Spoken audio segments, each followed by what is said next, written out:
राम रहीम ही नहीं बल्कि इनके जैसे कई रसूखदारों और बाहुबलियों ने जब भी मौका मिला है देश के सिस्टम, सरकार और कानून व्यवस्था को ललकारा है। सिर्फ वोट बैंक के बदौलत जो चाहा है वो पाया है। क्या कभी आपने सोचा और सुना है कि कोई अपराधी जो लड़कियों और महिलाओं के साथ गंदी गंदी हरकत करने, किसी व्यक्ति की हत्या करने जैसे बड़े क्राइम का दोषी हो, वो जेल से जब चाहे बाहर निकल आए, जब मर्जी हो उसे छुट्टी मिल जाए। कभी 20 दिन की छुट्टी तो कभी 40 दिन की, कभी बर्थडे मनाने के लिए तो कभी पार्टी करने के लिए, कभी गाना रिकॉर्ड करने के लिए तो कभी सत्संग करने के लिए। मानिए ऐसा जैसे उसके लिए जेल कोई जेल नहीं बल्कि वीवीआईपी होटल हो, जहां से जब मन किया बाहर आ गए, फिर मस्ती किया, वीडियो शूट करवाया, अपने भक्तों से तालियां बजवाई, सरकार और सिस्टम को अपने जूते की नोक पर रखा और ये सिलसिला लगातार चलता रहा, सबके सामने रिपीट होता रहा। यह सब सुनकर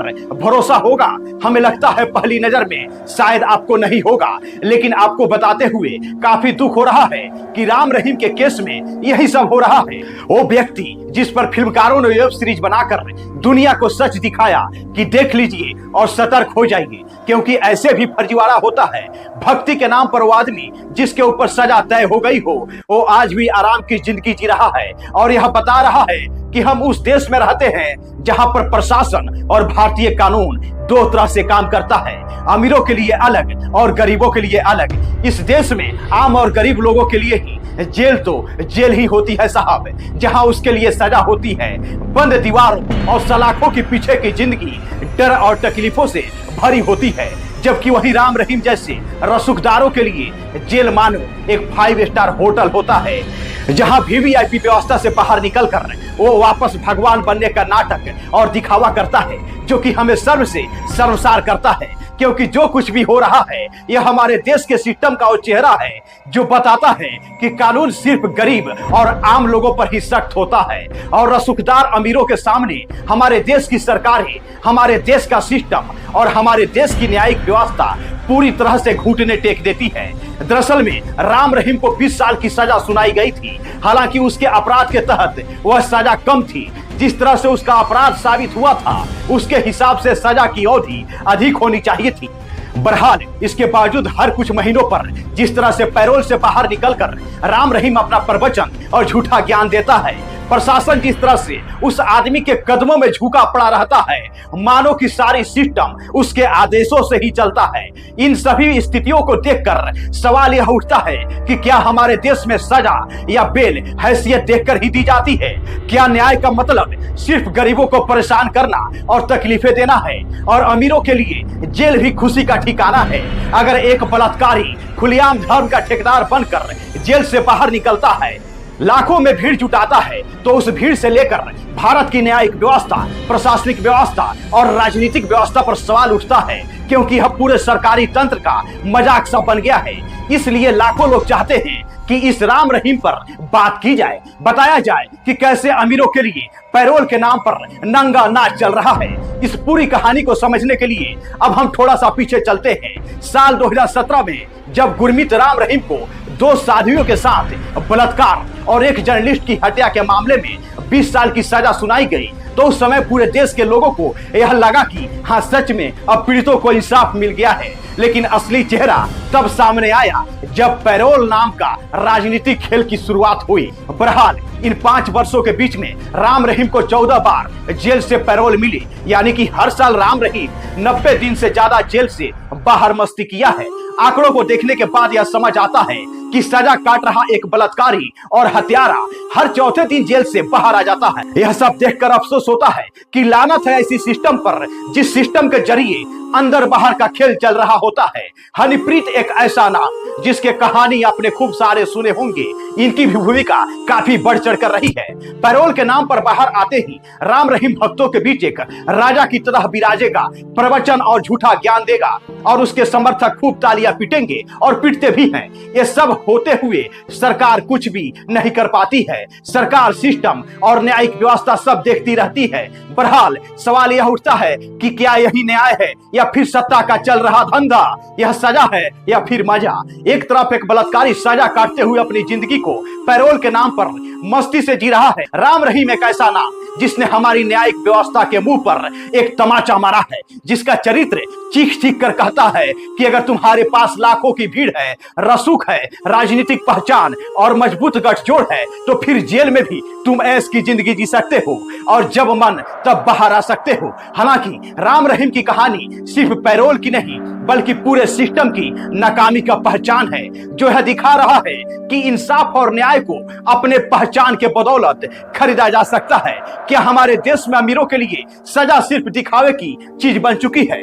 राम रहीम के मामले में कैसे कानून का मजाक बनाया जा रहा है? खैर आइए अब हम आपको समझाते हैं कि इन सब के पीछे वही सियासत है जिसने हमारे भारत को बर्बाद कर रखा है। दरअसल में राम रहीम को बार बार पैरोल इसलिए मिलते आ रहा है क्योंकि पंजाब, हरियाणा, दिल्ली और राजस्थान सहित कई राज्यों में इनके लाखों भक्त हैं जिन्हें एक बड़ा वोट बैंक माना जाता है।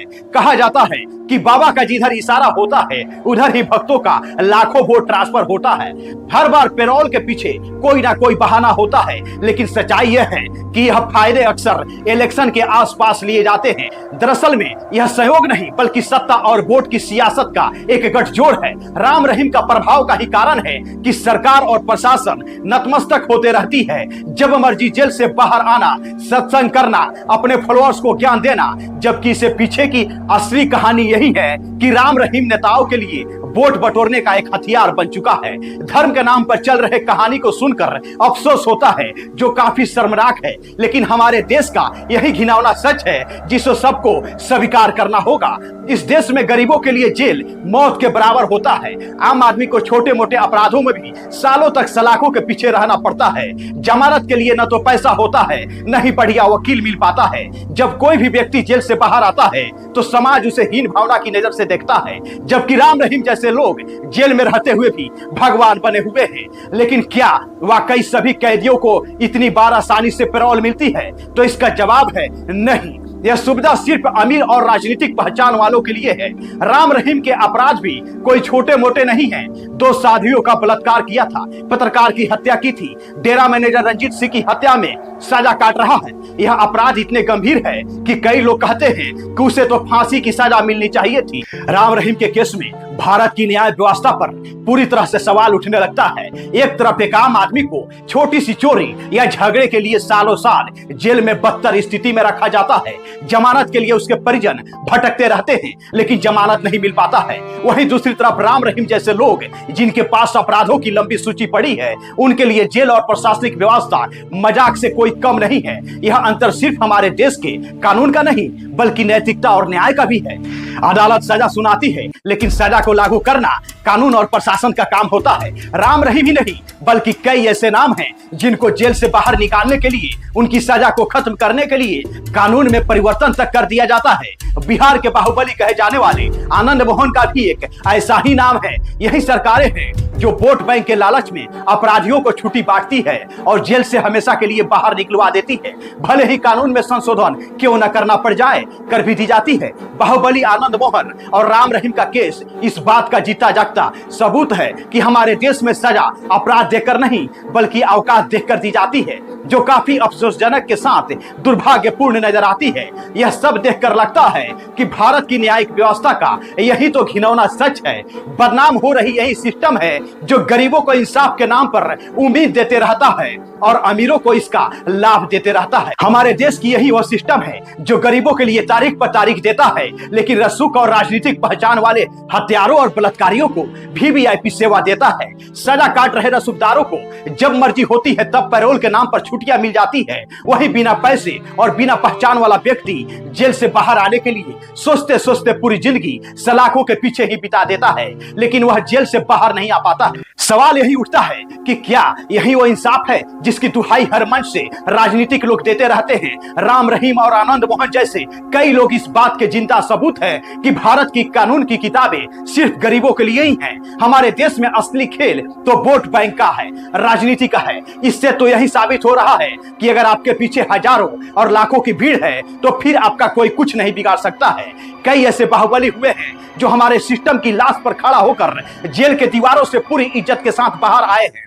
खैर, आज हमें यह सब चीजें एहसास दिलाता है कि हमारी न्याय व्यवस्था कितनी कमजोर और लाचार होते जा रही है, जो राजनीतिक दबाव में काम करने के लिए शायद बेबस हो चुकी है, जो प्रभावशाली लोगों को हर नियम से ऊपर रखती है। बहरहाल, अब समय आ गया है कि हमें सही और गलत के फर्क को अच्छे से समझना चाहिए और सिस्टम के खिलाफ काम करने वाले ऐसे लोगों के विरोध में अपनी बात को मजबूती से रखनी चाहिए।